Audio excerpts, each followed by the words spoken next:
नमस्कार दोस्तों, मैं अविनाश दास रेशनल कबीर यूट्यूब चैनल में आप सबका हार्दिक स्वागत करता हूं। साथियों, यदि चैनल को सब्सक्राइब न किए हों तो सब्सक्राइब ज़रूर करें और वीडियो को शेयर करके अपने सभी साथियों तक पहुंचाएं। बेल आइकन को प्रेस करें, ऑल नोटिफिकेशन ऑन रखें, लाइक और कमेंट ज़रूर करें। आज का बड़ा इंटरेस्टिंग विषय है दोस्तों। जैसे कि पूरे भारत में ये पढ़ाया जाता है, स्कूल कॉलेज में भी ये पढ़ाया जाता है और आम जनमानस में भी यह बात जो है प्रसिद्ध हो चुकी है कि संत कबीर किसी तालाब में पाए गए थे या किसी लहरतारा नाम के तालाब में पाए गए थे एक शिशु के रूप में। नीमा जुलाहा उसको उठाकर अपना घर ले आए और पालन पोषण किए। इस तरह से किंवदंती आप लोग सुने होंगे। साथियों, जब झूठ लिखना होता है या झूठ बोलना होता है तो आदमी बहुत प्रकार से प्रपंच रचता है और जो है एक झूठ को सही साबित करने के लिए सैकड़ों झूठ बोलता है, लेकिन वह झूठ झूठ ही रह जाता है। एक दिन उसकी पोल खुल जाती है। इसी तरह से दोस्तों, ये छोटी सी किताब आपके सामने दिखाई पड़ रही है, कबीर एक खोज, जन्म और माता पिता। ये इस प्रकार से किताब है दोस्तों।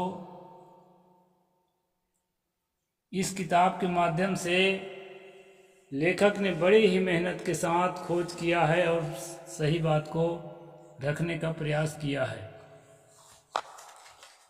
ये सब जगह प्रसिद्ध है कि संत कबीर शिशु रूप में किसी तालाब में पाए गए थे। अब उसका इस अध्याय में स्पष्टीकरण है, सो आप देख सकते हैं।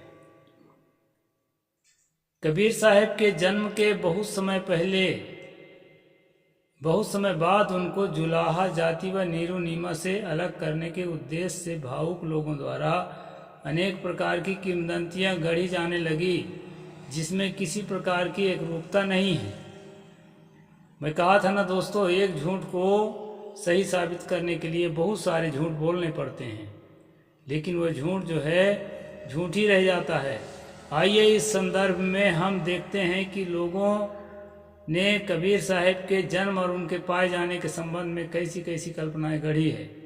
ऐतिहासिक खोज से पता चलता है कि कबीर साहब के पाए जाने की कल्पना सबसे पहले विक्रम संवत 1717 तदनुसार ईस्वी सन 1660 में दादू साहेब के प्रशिष्य राघव साहेब ने किया।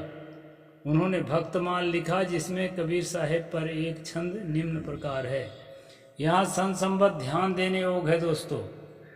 1398 ईस्वी सन में कबीर साहेब का प्रादुर्भाव होता है और 1660 में उनके पाए जाने की बात पहली बार लिखी जाती है। पूरब मही प्रगट भयो जन कबीर निर्गुण भगत, काशी बाहर निकस कहू को जात जुलाहो, वृक्ष तरे एक बाल पर्यो सो बोल बुलाहो। यहाँ वृक्ष के नीचे पाए जाने की बात लिख रहा है, यहाँ तालाब नहीं है दोस्तों। पहली कहानी में ताको घर ले आयो सौंप दिए त्रिया को दोनों,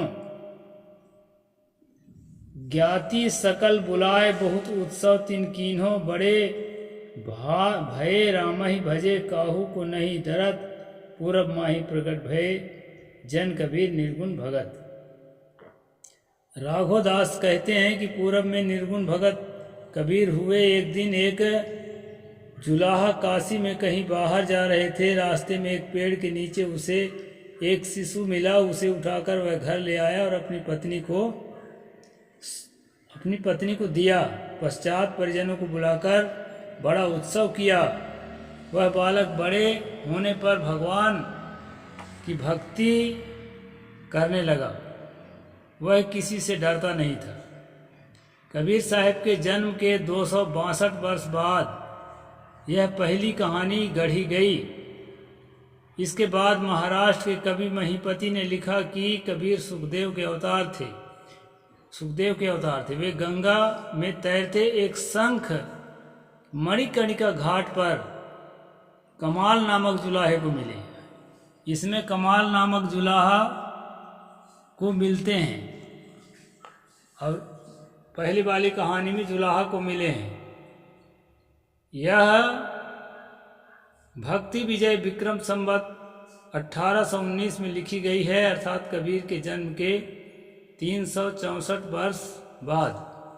यहाँ पर कबीर का वैष्णवीकरण किया गया है, अर्थात उन्हें सुखदेव का अवतार बताया गया है, जबकि कबीर अवतारवाद के सख्त विरोधी थे।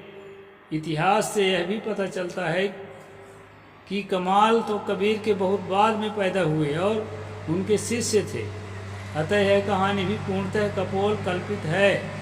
इसके बाद एक बहुचर्चित कहानी जो आज विद्यालय, महाविद्यालय तथा विश्वविद्यालय तक में पढ़ाई जा रही है, वह है नाभा दास की लिखी पुस्तक भक्तमाल पर बालक राम द्वारा लिखी गई भक्ति दाम चित्रिणी नामक टीका, जो विक्रम संवत 1833 और सन 1776 की है। इस टीका में बालक राम ने कबीर को विधवा ब्राह्मणी की संतान होना लिखा है।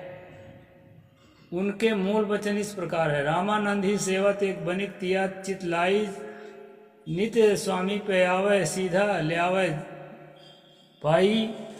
इस तरह से एक कविता लंबा है दोस्तों, इसका मैं सिर्फ अर्थ पढ़ देता हूँ तो ज़्यादा अच्छा रहेगा, समय की बचत होगी। अर्थ है, कोई बनिया स्त्री रामानंद की सेवा करती थी, उसके लिए भोजन सामग्री लाती थी। रामानंद जान गए थे कि उसे पुत्र की कामना है, आशीर्वाद पाने के लिए उसे प्रातःकाल आने को कहा, लेकिन शंका के कारण उस अभागी ने रामानंद को भोजन कराने के लिए किसी विधवा ब्राह्मणी को भेज दिया। इस स्त्री को आती देख स्वामी जी ने दूर से ही उसे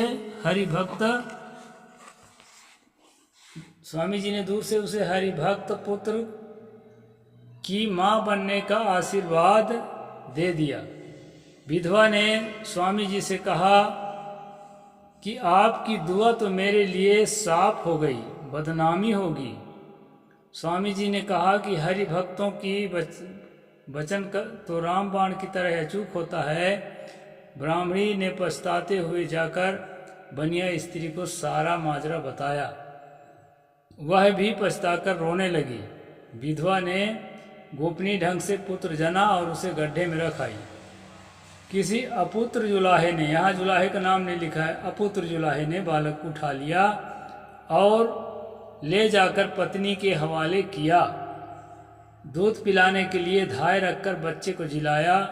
बच्चा बड़ा होकर रिजक आजीविका कमाने के लिए पिता की तरह जुलाहे का कसाब पेशा करने लगा।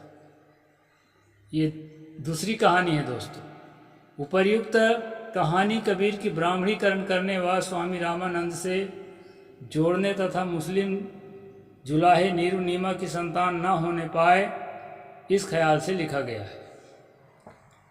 कबीर साहिब का जन्म 1398 ईस्वी में हुआ और उनके 378 वर्ष बाद लिखी गई है ये कहानी। यह कहानी कबीर को हिंदू संतान सिद्ध करने की बड़ी साजिश है, एक बड़ा षड्यंत्र है। यह अतः त्याज्य है। अभी तक तो बाहरी लोगों के विचार देखे हैं, इसी कहानी के अनुसरण करते हुए आगे चलकर कबीरपंथी लोगों ने भी लिखना शुरू किया। इसकी शुरुआत अनुराग सागर के लेखक ने 19वीं शताब्दी के पूर्वार्ध में किया, जिसमें लिखा गया कि चंदन साहू की पत्नी पूदा चंदवारे के तालाब में स्नान करने को गई थी। वहाँ उसे एक शिशु तालाब के किनारे मिला, उसे वह उठा लाई। चंदन साहू के नाराज होने और डांटने पर दासी द्वारा फेंकवा दिया। पश्चात नीरू नीमा उधर से निकले और बालक को उठा लाए। वही बालक आगे चलकर कबीर नाम से विख्यात हुआ। इस पर एक दूसरी कहानी कबीर मंसूर में शब्दावली में इस प्रकार आया है। अब यह कहानी और पढ़ लेते हैं दोस्तों, क्या है।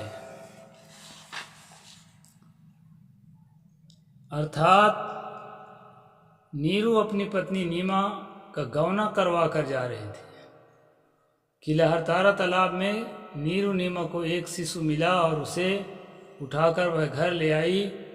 यहाँ पर आसमान से ज्योति रूप में उतारने में जो प्रक्षेप किया गया है, ज्योति आदि कहानी के सर्वथा अभाव है। आगे चलकर इस कहानी में प्रक्षेप किया गया है। तब कहा गया कि सतपुरुष का तेज आकर लहरतारा तालाब में कमल पुष्प पर उतरा और वह बालक बन गया जिसे नीरू नीमा उठा लाए थे। इस प्रकार पाए जाने की कहानी विकास 20वीं सदी तक होता रहा। यानी पाए जाने की अनेक कहानियां हैं दोस्तों, एक ही कहानी नहीं है। यह कहानी भी सर्वथा कपोल कल्पित है। इस प्रकार विक्रम की 18वीं शताब्दी से कबीर साहिब के पाए जाने की अनेक कल्पित कहानियां गढ़ी जाने लगी, जो सर्वथा असत्य और अवैज्ञानिक तथा अनैतिहासिक हैं। न तो ये सत्य हैं, न तो विज्ञान सम्मत हैं और न इतिहास सम्मत हैं।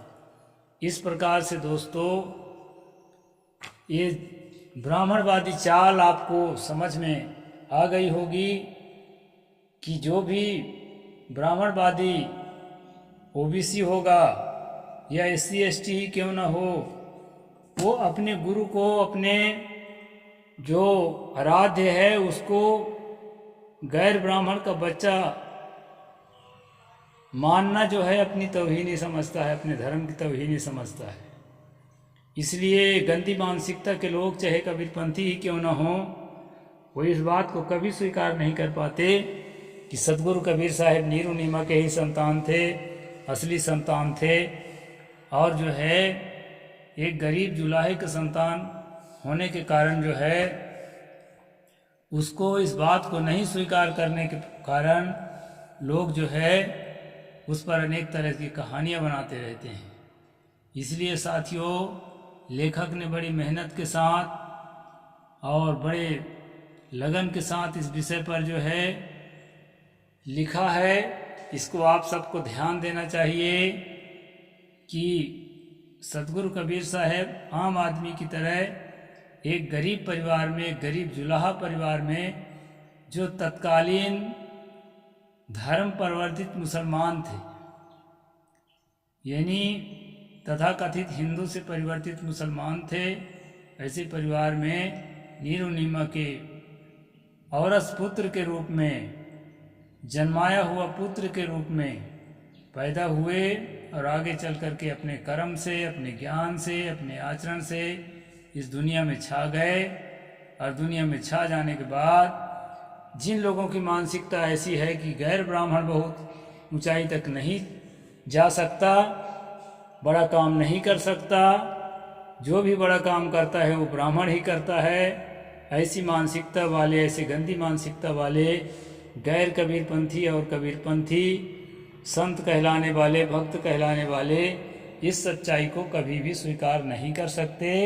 और इसलिए वो कहीं ध्रुव का अवतार, कहीं प्रहलाद का अवतार, कहीं बनिया विधवा बनिया के औरत से पैदा हुआ, कहीं विधवा ब्राह्मणी से पैदा हुआ, तो तरह तरह के कहीं आकाश से उतरा हुआ, इस तरह कह के दोस्तों उसके जन्म को छिपाने की कोशिश करते हैं, जो भयंकर बदमाशी है। और इस बदमाशी को ठीक से समझना चाहिए, इसके लिए मैं वीडियो बना रहा हूँ।